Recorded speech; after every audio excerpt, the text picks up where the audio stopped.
네, 5월 1일 목요일 오늘의 기도를 돕는 그 사랑 매일 묵상은 시편 107편 17절에서 22절입니다.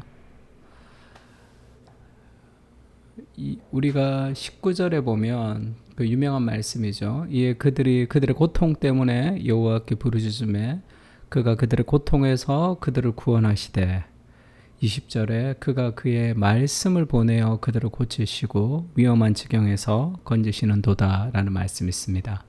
우리가 어려울 때 하나님께 기도하면 하나님께서 그 고통 자체를 없애주시는 것이 아니라 그가 그의 말씀을 보낸다, 이렇게 얘기하죠. 하나님의 말씀이 우리를 위험한 지경에서 건지시는 그 말씀의 능력이 우리에게 좀 필요합니다.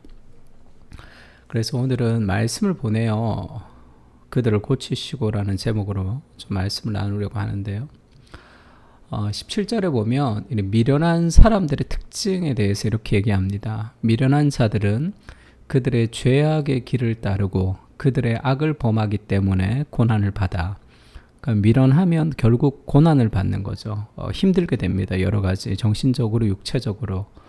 왜냐하면 죄악의 길을 따르거든요. 하나님의 길을 따르지 않고. 죄는 반드시 좋지 않은 삶의 결과와 열매를 맺게 됩니다. 보기에는 좋지만 그들은 그들의 모든 음식물을 싫어하게 되어 사망의 문에 이르렀도다.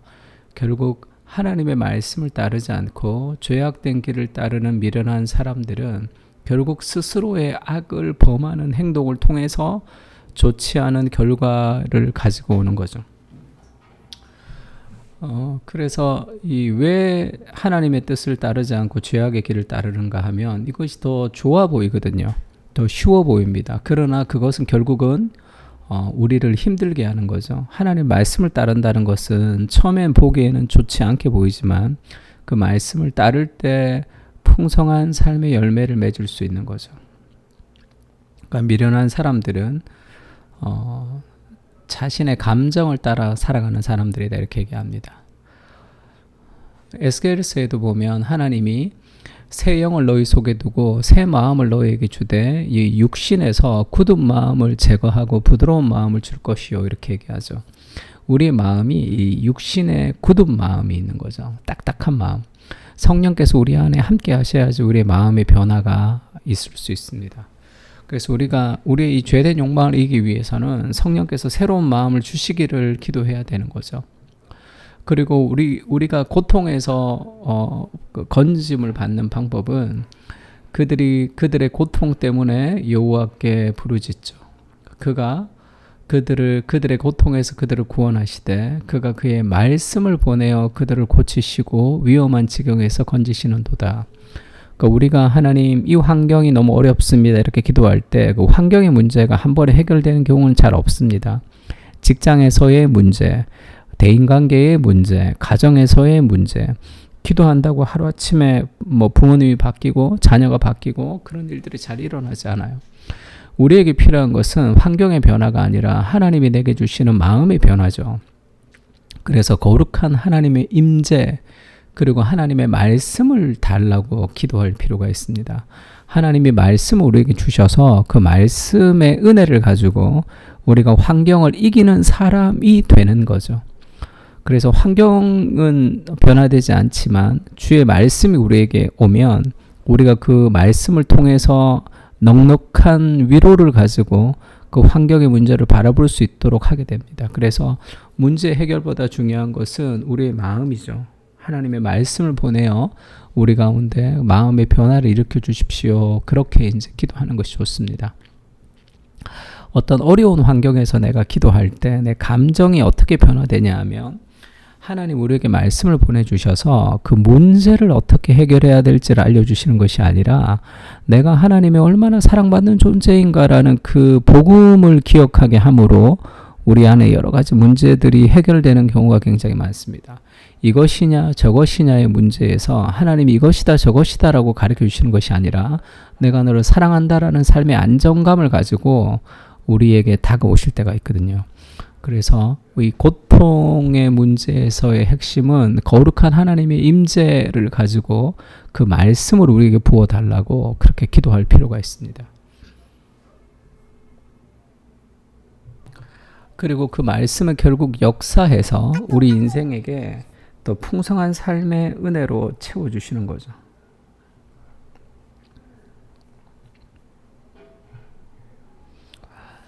디모데후서도 그렇게 얘기하죠. 모든 성경이 하나님의 감동으로 된 것으로 교훈과 책망과 바르게 함과 의로 교육하기에 유익하니 하나님의 사람으로 온전하게 하며 우리의 인격으로 온전하게 하는 것은 하나님의 말씀입니다. 왜? 그 말씀에는 하나님의 감동이 있거든요. 하나님의 영감이 있기 때문에 그렇습니다.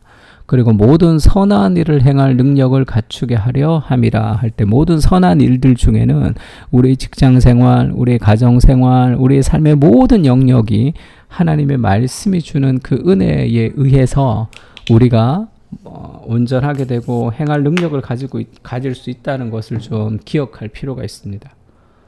선을 행할 능력을 하나님이 우리에게 주신다는 거죠. 성경을 통해서 우리에게 그 모든 능력들이 우리에게 있다는 것을 알면 좋을 것 같고요.